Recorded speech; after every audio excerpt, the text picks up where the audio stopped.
Elle m'a dit, mon ex va être le parrain de notre fils. Si tu n'acceptes pas, c'est que tu ne m'aimes pas. J'ai effectué un test ADN avant de répondre. Le résultat a montré pourquoi elle tenait tant à ce qu'il soit le parrain. J'ai 35 ans, je suis ingénieur électricien et je travaille pour un grand fournisseur d'énergie nationale ici, dans la région lyonnaise. Je gagne environ 3500 € net par mois.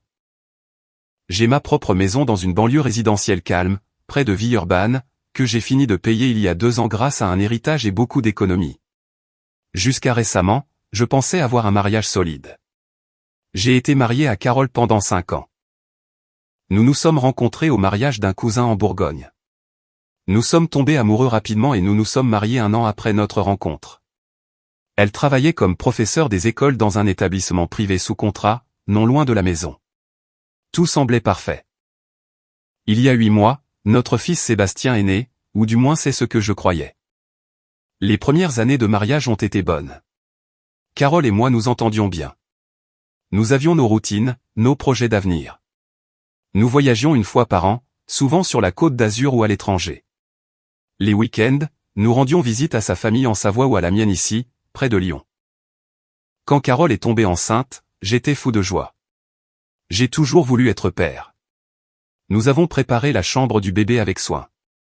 Nous sommes allés à tous les rendez-vous chez le gynécologue, aux échographies, nous avons acheté tout le nécessaire chez Aubert et dans les boutiques spécialisées. J'étais présent à chaque instant. L'accouchement a été compliqué. Sébastien est né par césarienne d'urgence à la clinique, après presque 15 heures de travail. J'étais là, tenant la main de Carole, pleurant d'émotion quand j'ai entendu le premier cri de mon fils. Les premiers mois ont été difficiles, comme pour tous les nouveaux parents, les nuits blanches, les couches, les pleurs, mais j'étais heureux. En rentrant du travail, après les embouteillages du périphérique, la première chose que je faisais était de prendre Sébastien dans mes bras. Je lui chantais des comptines, je lui parlais, je lui racontais ma journée. C'était mon fils, du moins je le pensais. Avec le recul, il y avait des signes que j'ai ignorés. Carole insistait beaucoup pour que son ex-petit ami, un type nommé Nicolas, continue de faire partie de sa vie. Nous sommes amis depuis des années, me disait-elle. Nous nous sommes quittés en bons termes, il n'y a rien d'ambigu. Nicolas apparaissait aux anniversaires de sa famille, aux soirées raclette entre amis, et même à la fête prénatale. Je le tolérais par politesse et parce que je faisais confiance à Carole, pensant que si elle disait qu'ils n'étaient que des amis, c'était la vérité. Quel naïf j'ai été. Tout a éclaté il y a 3 mois, un jeudi soir. Sébastien avait 8 mois et nous organisions son baptême. Dans ma famille, nous respectons les traditions catholiques, donc le baptême était important. Mes parents avaient déjà réservé la date à la paroisse locale et la réception devait avoir lieu dans leur maison de campagne dans le Beaujolais. Ce soir-là, Carole et moi dînions pendant que Sébastien dormait dans sa chambre. Elle était sur son smartphone, comme souvent ces derniers temps, quand soudain elle l'a posé et m'a regardé sérieusement. Dit, il faut qu'on parle des parrains. Bien sûr. Je pensais à mon frère Gérald et sa femme. Qu'en penses-tu? En fait, j'avais déjà une autre idée. Laquelle? Je veux que Nicolas soit le parrain. Je suis resté figé, ma fourchette en suspens. Nicolas, ton ex-petit ami? Ce Nicolas-là? Oui, lui et moi sommes très proches. Il aime beaucoup Sébastien. Ce serait parfait. Carole, c'est ton ex. Je ne vais pas choisir ton ex-petit ami comme parrain de mon fils. Son expression a changé instantanément. Elle est passée de neutre à irritée en 1 seconde. Pourquoi pas? Nicolas est une personne formidable. Il a un bon travail dans l'immobilier. Il est responsable. Il ferait un excellent parrain. Parce que c'est ton ex. C'est gênant. C'est inapproprié. Non, tu es ridicule. Nicolas et moi avons rompu il y a plus de 6 ans. Il n'y a rien entre nous. Nous sommes juste amis. Alors, qu'il soit ton ami, pas le parrain de mon fils. Et c'est laquelle a prononcé la phrase qui a tout brisé. Si tu n'acceptes pas que Nicolas soit le parrain, c'est que tu ne m'aimes pas vraiment. C'est que tu n'as pas confiance en moi. Si tu m'aimais, tu accepterais ça sans faire tout un drame. Je l'ai regardé fixement. Cette manipulation était si évidente, si audacieuse. Si tu m'aimais, comme si l'amour signifiait tout accepter sans discuter. Je ne vais pas discuter de ça maintenant, lui ai-je dit en me levant de table. Je vais y réfléchir. À quoi dois-tu réfléchir? C'est simple. Tu me fais confiance ou non? Je suis allé dans la chambre de Sébastien. Je l'ai regardé dormir dans son berceau, si petit, si innocent. Et en le regardant, une question a commencé à germer dans mon esprit. Pourquoi Carole tenait-elle tant à ce que Nicolas soit le parrain? Pourquoi était-ce si vital pour elle? Cette nuit-là, je n'ai pas dormi. J'ai tourné et retourné les choses dans ma tête, pensant à toutes les fois où Nicolas était apparu dans nos vies. La fois où Carole avait insisté pour l'inviter à notre mariage, même si je ne voulais pas. Les fois où elle le rencontrait par hasard en ville quand elle sortait avec ses amis. Son insistance pour qu'il vienne voir le bébé à la maternité. Les photos sur Instagram où il apparaissait portant Sébastien avec un sourire radieux. Et maintenant ça, vouloir l'officialiser comme parrain. Je ne suis pas un homme jaloux de nature. Je n'ai jamais fouillé dans le téléphone de Carole. Je ne lui ai jamais interdit de voir qui que ce soit. Je ne l'ai jamais questionné quand elle sortait. Je lui faisais confiance. Mais cette situation n'avait aucun sens. Quelle femme mariée insiste autant pour que son ex soit le parrain de son fils? Quelle femme menace avec un « tu ne m'aimes pas » quand son mari refuse? Sauf si. Non, ce n'était pas possible, n'est-ce pas? Le lendemain matin, pendant que Carole dormait encore, j'ai fait des recherches. En France, les tests de paternité privés sont très réglementés, mais il est possible de se rendre dans un laboratoire dans un pays voisin, comme la Suisse ou l'Espagne, ou de commander un kit auprès d'un laboratoire étranger certifié. Pour avoir une certitude rapide et fiable, j'ai décidé de me rendre en Suisse, à Genève, qui n'est qu'à 1h30 de route de chez nous. J'ai trouvé un laboratoire privé qui proposait des tests rapides. Le coût était d'environ 250 €. Je n'ai rien dit à Carole. J'ai prétexté une urgence sur un chantier près de la frontière. Ce soir-là, avant mon départ prévu le lendemain, pendant que Carole prenait son bain, j'ai prélevé délicatement un échantillon de salive sur Sébastien avec un coton-tige stérile, comme indiqué sur le site du laboratoire. Il ne s'est même pas réveillé. J'ai scellé l'échantillon dans un tube propre et je l'ai caché dans ma sacoche. Le lendemain, j'ai conduit jusqu'au laboratoire à Genève. Ils ont pris mon échantillon et celui du bébé. Les résultats seront prêts vendredi prochain, m'a dit l'assistante. 5 jours. 5 jours pour savoir si ma vie était bâtie sur un mensonge. Ces 5 jours ont été les plus longs de ma vie. J'ai essayé d'agir normalement. J'allais au bureau, je rentrais, je jouais avec Sébastien, je dînais avec Carole. En apparence, tout était pareil. À l'intérieur, j'étais dévasté par le doute. Carole continuait de faire pression pour le parrain. As-tu réfléchi à ce dont nous avons parlé? J'y réfléchis encore. À quoi as-tu tant à réfléchir? C'est juste un rôle symbolique. Laisse-moi du temps, Carole. Nicolas m'a demandé si tu avais déjà décidé. Je lui ai dit que c'était probable. Il est très enthousiaste. Il est enthousiaste à l'idée d'être le parrain d'un enfant qui n'est pas le sien. Bien sûr. Il aime beaucoup Sébastien. Il l'adore. La façon dont elle l'a dit, il l'adore. Avec un sourire étrange sur le visage. Chaque jour qui passait, j'étais de plus en plus convaincu que quelque chose ne tournait pas rond. J'ai cherché des photos de Nicolas sur les réseaux sociaux. C'était un homme de 37 ans, grand, brun, une barbe soignée. Il travaillait pour une agence immobilière réputée. Il publiait des photos de voitures de location, de week-end au ski, de soirées. Et puis j'ai vu quelque chose qui m'a glacé le sang. Une photo datant d'il y a 2 ans. Nicolas sur une plage, souriant. La légende disait, le Cap d'Agde sera toujours mon endroit préféré. Le Cap d'Agde, la station balnéaire où Carole partait parfois seule un week-end pour se ressourcer au soleil avec une copine. Les pièces du puzzle s'assemblaient d'une manière effrayante. Le vendredi est arrivé. Je suis retourné en Suisse sous un autre prétexte professionnel. Mes mains tremblaient quand je suis entré dans le laboratoire genevois. L'assistante m'a remis une enveloppe confidentielle. Voulez-vous la consulter ici? Oui, merci. Je me suis assis dans un coin discret. Je ne voyais que l'enveloppe dans mes mains. Je l'ai ouverte, j'ai lu le document en français, et mon monde s'est écroulé. Conclusion, le père présumé est exclu en tant que père biologique de l'enfant. La probabilité de paternité est de 0%. 0%. Sébastien n'était pas mon fils. Je suis resté assis là, le temps a perdu son sens. Des minutes, peut-être une heure. Quand j'ai retrouvé mes esprits, je suis sorti et je me suis assis dans ma voiture sur le parking. Et là, seul, j'ai pleuré comme je n'avais pas pleuré depuis mon enfance. J'ai pleuré pour Sébastien, pour les 8 mois passés à m'occuper de lui, à l'aimer, à croire qu'il était de mon sang. J'ai pleuré pour moi, pour la trahison, pour les mensonges. Pour les années perdues. J'ai pleuré de rage parce que Carole s'était jouée de moi pendant tout ce temps. Et alors j'ai tout compris. C'est pour ça qu'elle voulait que Nicolas soit le parrain. Parce que Nicolas était le vrai père. Elle voulait officialiser sa présence dans la vie de son fils. Elle voulait normaliser sa relation avec l'enfant, me le faire accepter comme un tonton ou un parrain proche, sans que je sache la vérité. Le baptême, le choix du parrain, tout cela était une manœuvre pour donner à Nicolas une place légitime auprès de Sébastien.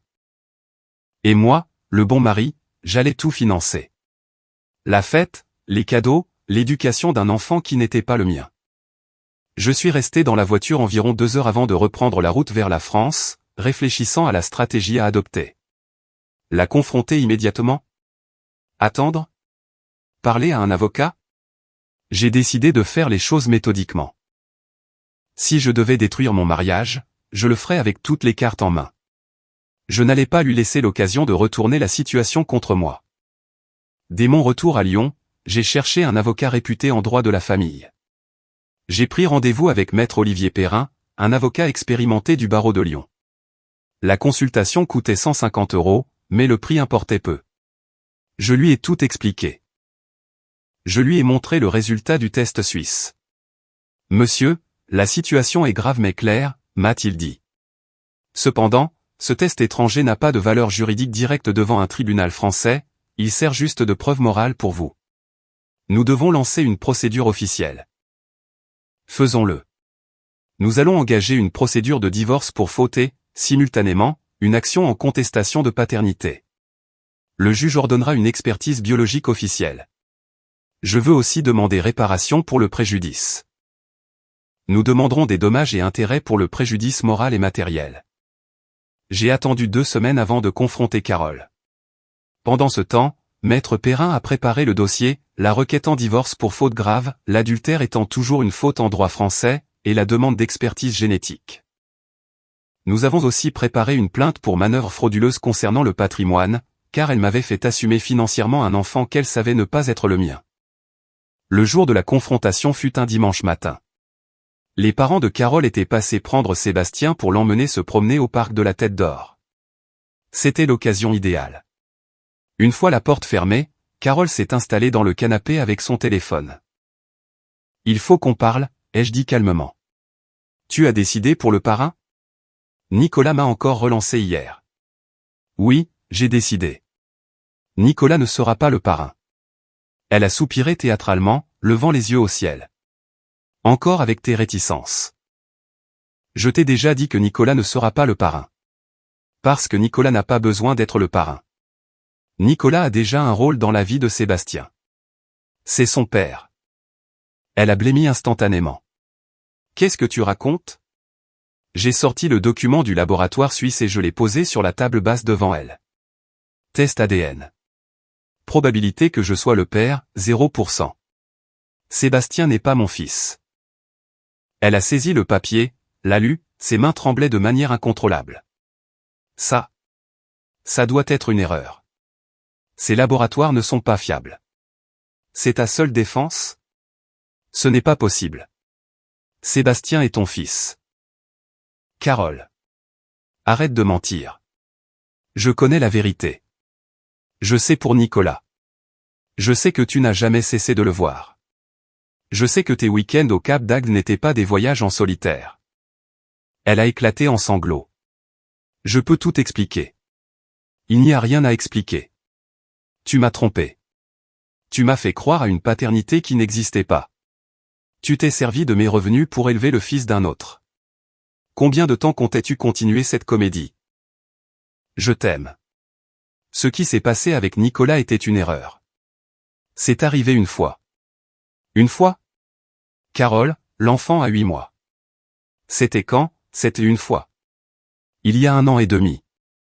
Et tu n'as jamais pensé à me le dire? Elle est restée muette, la tête basse. Mon avocat a agi rapidement. Dès le lundi suivant, un huissier de justice s'est présenté à son travail pour lui remettre l'assignation en divorce pour faute et la convocation pour la procédure de contestation de paternité. L'assignation mentionnait également une demande de remboursement des frais engagés pour l'enfant. La réaction ne s'est pas fait attendre. Sa mère m'a appelé, hystérique. Comment peux-tu faire ça à ma fille? Comment peux-tu rejeter cet enfant? Ce n'est pas mon fils, madame. Demandez à votre fille qui est le vrai père. J'ai raccroché. Son père est venu sonner chez moi pour m'intimider. Tu vas retirer ces procédures ou ça va mal finir. Quittez ma propriété immédiatement ou j'appelle la gendarmerie. Les amis de Carole ont commencé à publier des messages voilés sur Facebook, insinuant que j'étais un homme sans cœur qui abandonnait sa famille pour des formalités administratives. Je n'ai pas répondu. Maître Perrin m'avait strictement interdit de réagir sur les réseaux sociaux. Tout écrit pouvait se retourner contre moi. Nicolas a aussi essayé de me joindre. Il m'a envoyé un SMS, « Mec, on peut régler ça entre hommes, sans avocat. » J'ai répondu, « Contactez mon conseil », et j'ai bloqué son numéro. L'expertise biologique ordonnée par le tribunal a eu lieu quelques semaines plus tard au CHU de Lyon, dans le respect strict de la procédure légale française, vérification d'identité, prélèvement par un expert assermenté. Le résultat est tombé 3 semaines après, confirmant le premier, je n'étais pas le père. Avec cette preuve irréfutable, l'action en contestation de paternité était gagnée d'avance. La procédure pour annuler le lien de filiation et retirer mon nom de l'acte de naissance de Sébastien à l'état civil était lancée. Carole a tenté une médiation. Elle m'a envoyé des emails proposant de tout recommencer, de suivre une thérapie de couple, de nous pardonner. Nous pardonner? De quoi avais-je besoin d'être pardonné, moi? Elle a aussi joué la carte affective. Comment peux-tu faire ça à Sébastien? Il te reconnaît comme son papa. Tu vas le traumatiser. Cela m'a fait mal, car c'était vrai. Sébastien me connaissait. Je l'avais bercé, nourri, soigné. Pour lui, j'étais son père. Mais je ne pouvais pas construire ma vie sur une fraude. Je ne pouvais pas élever le fils d'un autre homme alors que ce dernier rôdait toujours autour de ma femme. Le divorce a été prononcé plus rapidement que prévu grâce à la nature incontestable de la faute. Le test ADN était une preuve absolue de l'adultère. Carole n'avait aucune défense valide. Son avocate a tenté d'argumenter sur la possession d'État, le fait que je m'étais comporté comme le père, mais Maître Perrin a démonté l'argument en prouvant que cette possession d'État était viciée par le mensonge et la dissimulation de la mère. Le juge aux affaires familiales a tranché en ma faveur. Le jugement de divorce a été clair. Le divorce a été prononcé aux torts exclusifs de l'épouse. Elle n'a obtenu aucune prestation compensatoire. La maison, étant un bien propre acquis avant le mariage, m'est revenue intégralement. Concernant la voiture, qui était à son nom mais payée par moi, j'ai laissé tomber pour ne pas éterniser le conflit. La procédure pour les dommages et intérêts est toujours en cours. Mon avocat estime que Carole me doit environ 20 000 € pour les frais liés à la grossesse, l'accouchement, l'équipement de puériculture et les dépenses courantes engagées sous l'empire de l'erreur. Je ne récupérerai probablement jamais cette somme, car elle n'est pas solvable à ce niveau, mais le principe est d'établir légalement la fraude. La filiation a été annulée, mon nom a été rayé de l'acte de naissance de Sébastien. Légalement, je suis un étranger pour lui. L'acte indique désormais père inconnu, même si tout le monde sait qui il est. Mise à jour. 3 mois se sont écoulés depuis la tempête. Le divorce est transcrit à l'état civil.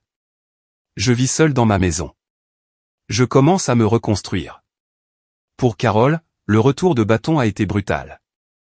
Elle a emménagé avec Nicolas dans un appartement en location. Cela a duré exactement 6 semaines. Il s'est avéré que Nicolas n'était pas l'homme responsable qu'elle imaginait. Quand il a compris qu'il allait devoir assumer une paternité légale et financière, quand il a réalisé qu'un bébé coûte cher et demande du temps, quand Carole a débarqué avec ses valises en attendant de lui un soutien sans faille, il a paniqué. Il a demandé sa mutation professionnelle à Cannes et a cessé de répondre à ses appels. Carole a dû retourner vivre chez ses parents en Savoie. Une femme de 30 ans, divorcée, avec un bébé, de retour dans sa chambre d'adolescente. Ses parents, qui au début me traitaient de monstre, sont maintenant accablés par la honte dans leur petite communauté où tout se sait. Son contrat à l'école privée n'a pas été renouvelé pour la rentrée prochaine, la direction a prétexté une baisse d'effectifs, mais les rumeurs vont bon train. Les amis qui me critiquaient l'évitent désormais. Il s'avère que la trahison conjugale passe mal, même chez celles qui prônaient la solidarité féminine. Nicolas a finalement été rattrapé par la justice. Une procédure en recherche de paternité a été lancée contre lui. Le tribunal l'a contraint à verser une pension alimentaire d'environ 450 € par mois pour Sébastien. Il a tenté de contester, a perdu, et la somme est maintenant prélevée directement sur son salaire. On dit qu'il se plaint à qui veut l'entendre sur la Côte d'Azur, racontant que Carole est une folle qui l'a piégé. Deux personnes immatures qui se rejettent la faute. Une triste ironie. Et moi, comment je vais? Honnêtement, c'est difficile, mais je vais mieux. J'ai perdu 5 ans de ma vie avec une femme qui ne m'a pas respecté. J'ai perdu 8 mois à croire en une paternité illusoire. J'ai investi de l'argent, du temps et de l'amour dans une famille qui était un mirage. Je pense encore à Sébastien. Parfois, je me demande s'il marche, s'il babille. Je sais que je dois tourner la page, légalement ce n'est plus mon histoire, mais le cœur ne suit pas toujours la loi. Mon psychologue me dit que c'est un processus de deuil normal, le deuil d'un enfant vivant qui n'est plus le vôtre. Ce que je ne ressens pas, c'est du regret. Certains m'ont dit que j'avais été trop dur, que j'aurais dû pardonner ou pour le bien de l'enfant. Non. Je refuse de vivre dans le mensonge pour le confort de celle qui m'a trahi. Je refuse d'élever le fils d'un autre homme alors que ce dernier est en vie et n'a jamais eu la décence de se manifester plus tôt. Je ne financerai pas les conséquences d'une infidélité par mon travail. L'amour-propre est vital. Et parfois, se respecter signifie savoir dire stop. Carole m'avait dit que si je n'acceptais pas Nicolas comme parrain, c'est que je ne l'aimais pas. Elle avait raison. Je ne l'aime plus, et c'est très bien comme ça. Commentaire, je sais que ce récit peut susciter beaucoup d'émotions fortes et contrastées chez chacun de vous. Le plus grand acte de courage est parfois de savoir dire stop pour préserver sa propre dignité. Poser des limites claires n'est pas un manque d'amour envers les autres, mais une preuve de respect envers soi-même. Même si la vérité est brutale sur le moment, elle vaut toujours mieux qu'une vie construite sur des illusions confortables. La reconstruction après une épreuve prend du temps, et il est essentiel d'être bienveillant avec son propre cœur.